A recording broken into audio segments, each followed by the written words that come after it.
Baxoxa nje badleni kabani udabekwa nomasuku. Umkala wabugeza baphela na ubundebele. Sesisasa ingane sasempumalanga ukuthi lini distance. Inja eyabulalisa usidini malungu yagcina ibonakale na. Iphenduleni bakwethu angazi lutho ibhace ezizweni. Singenaphi ingane zeZimbabwe empini yekhombo. Selaziwa yini inani labantwana abafela khona. Aphiwa abana amadayimana aqhaqwa khona. Asingenela noma angeniswe emaplazini amawovethi. Asekwazi yini ukulima ukwenelisa isizwe. Asayithola yini umsebenzi ama-green bomber. Yoze kube nini ingane zeZimbabwe zifela kuLimpopo. Uyaqanjwa yini umkhosi mabedlu wezizingwenya.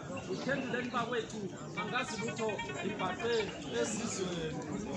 Yizwe bani elibalekelwa yiziphofu. Baboneni abantu abangaboniyo. Amadokotela namanesi avalekani.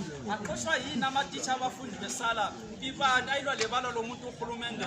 Bangapha abamhlophe ababele isifiso sokuthuthukisa ilizwe. Siyofunda nini ingane zabafelokazi. Bathuthukiswa kanjani eMpumalanga, eNtshonalanga bebulawa. Iphenduleni bakwethu angazi lutho ibhace ezizweni.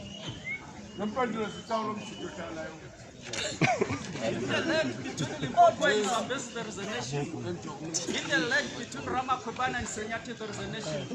A nation which has never tasted freedom since 1980. A nation with sons and daughters who gallantly fought for freedom they never enjoyed.